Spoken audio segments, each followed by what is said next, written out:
Hello students, welcome to the video lectures on theory of computation. So today we are going to see the problems based on divisibility.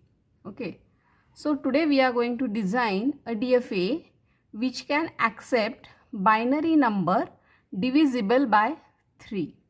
Okay, so here input alphabets are 0 and 1, so which is made up of binary number 0 1. So the problem is we have to design a DFA which can accept a binary number which is divisible by 3.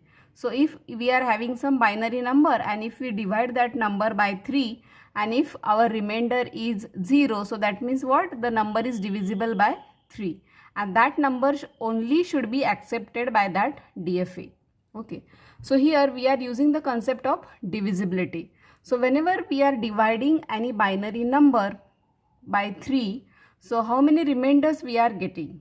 Okay, so that concept we are going to use here. So whenever we are dividing a number by 3, so we are getting remainder as either 0 or either 1 or either 2. Okay, so whenever our remainder is 0, so that means what? The number is divisible by 3. Okay. So based on that, what we are going to do, we are taking 3 states. So this is one state which will represent remainder as 0. This is another state which will represent remainder as 1, and this is another state which is represent as remainder as 2. So this is remainder 0, this is remainder 1, and this is remainder 2. So here 3 states will be there. So this is a remainder 0 state, means that number is divisible by 3. So if your number is divisible by 3, so those only strings should be accepted. So this Q0 state will be a final state. So what we are going to do, we are going to convert that number into decimal and we are dividing that number by 3, and based on the remainder we are changing the states. Okay, so here, so initially this is the initial state. So now we have to show transitions for Q0 state. Okay, so Q0 state, in Q0 state is representing as remainder 0. Q1 is representing as remainder 1 and Q2 is representing as remainder 2. So Q0 is state which is nothing but remainder 0. Okay, so this is a remainder and the next input alphabet is 0. Now because we have to show transition for 0, so our binary number will be 0 0. If you convert this number into decimal, so this number, so this is a binary and this is decimal. So my number will be 0 0, and if I convert that number, so it will become 0, and 0 divided by 3, so remainder will be 0. Okay, so that means what? That 0 is divisible by 3. So that's why what we will do, for 0 we will represent a self loop because here remainder is 0. Okay, so now in Q0 state, so Q0 state is representing as remainder 0. So now the next alphabet is 1. So in Q0 state we have to show the transition for 1. So whatever the previous remainder, so that is the remainder of that particular state. So that is 0. And the next alphabet is 1. So that is 0 1. So this is in binary. Convert this into decimal. So this will become 1. And if you divide that by 3, so what remainder you will getting? You will get a remainder as 1. So what we will do, for 1 we have to show a transition which is having remainder 1. So in this case Q1 state is having a remainder 1. So for this one we will show a transition to Q1 state. Okay, so as input is a binary number, so input alphabets are 0 and 1, and we have completed the transition for Q0. Now we have to show transitions for Q1 state. So Q1 state is representing what? Remainder as 1. So that is nothing but 0 1. So this is a remainder. Okay, and now we have to show transitions for 0, and now we have to show transition for 1. So this is a remainder of that particular state, and these are the two alphabets for which we want to show transitions. So 0, 1, 0. So our binary number will become 0, 1, 0. And now if you convert this number into decimal, so what number this will become? So this will become 2. And 2 divided by 3, so you will get remainder as 2. Okay, that means what? For 0, we have to show a transition to a state which is having remainder 2. So for 0, we will show a transition to Q2 state.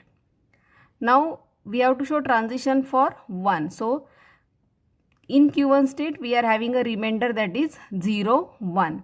And the next alphabet is 1. Okay, so my binary number will become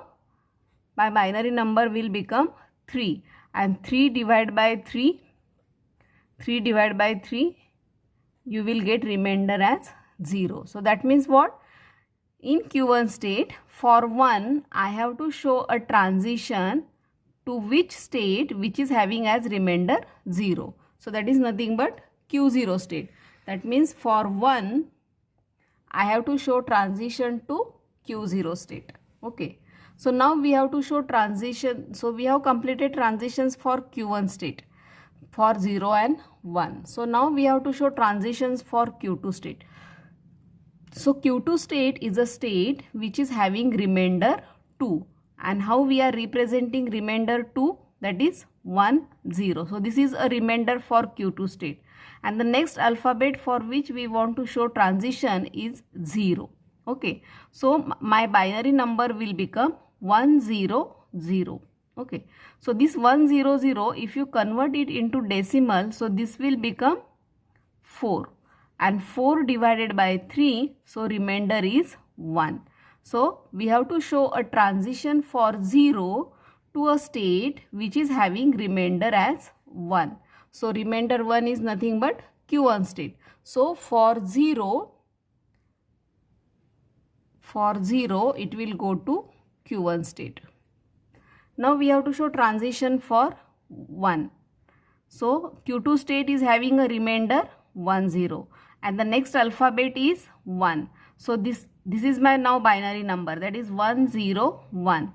And this number, if I convert it into a decimal number, so this will become 5. And 5 divided by 3, so how much remainder you are getting? That is 2.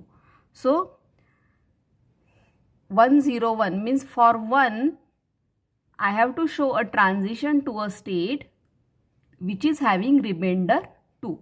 So remainder 2 is having, Q2 is a state which is having remainder 2. So that's why I will show a self loop for 1. So in this way, this is my DFA which will accept a binary number which is divisible by 3. Okay. So for example, suppose we take some binary string. Suppose 1, 1, 0, 0. 1, 1, 0, 0. Okay. So initially your machine is in Q0 state. In Q0 state, if it reads 1, then where it is going? In Q0 state, if it is reads 1, it is going to Q1 state. In Q1 state, again it is reading. In Q1 state, it is reading the next one. So in Q1 state, whenever it will read next one, so again it will come back to Q0 state. Now in Q0 state, if it reads 0, if it reads in Q0 state, if it reads 0, Q0 state, if it reads 0, so it is remaining in Q0 state only. Again the next character is 0. So in Q0 state, again it is reading 0, so it will remain in same state, that is Q0 state. So now our string is over and my machine is in a state which is a final state. So that's why this particular string will be accepted. So if I am taking some another string, for example, suppose 1 1, suppose 1 0 1 1 0 1. So in this state, initially your machine is in Q0 state. After reading the first one, so in Q0 state, after reading the first one, it will go to Q1 state. In Q1 state, it will read now 0. So in Q1 state, it will read 0, so it will go to Q2 state.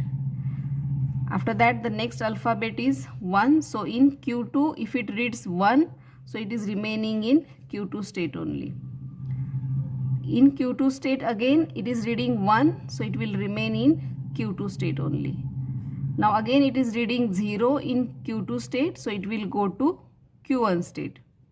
And in Q1 state, it will read the next alphabet, that is 1. So in Q1 state, if it reads 1, it will go to Q0 state. And now your string is over and your machine is in a state which is a Q0 state, and Q0 state is a final state, and that's why this particular string will be accepted. So same way you can check for some non-accepting state, and then you can draw a state transition table. That is Q0, Q1, Q2. Q0 is initial state and it is also a final state. Input alphabets are 0 and 1. For 0, remaining in Q0.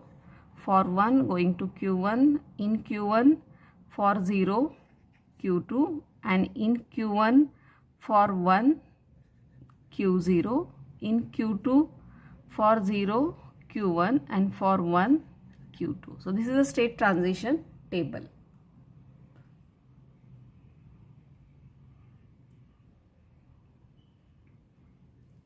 From this you can write the machine tuples. So that is capital Q is equal to Q0, Q1 and Q2. Sigma is equal to 0 and 1. Then initial state is Q0, final state is also Q0. And transition function is Q cross sigma gives you Q. So this is all about how we can solve a divisibility type problem. So hope you have understood this problem. So if you have any questions or doubts, then please write it in comment section. Thank you. Thank you for watching the video. Enjoy learning.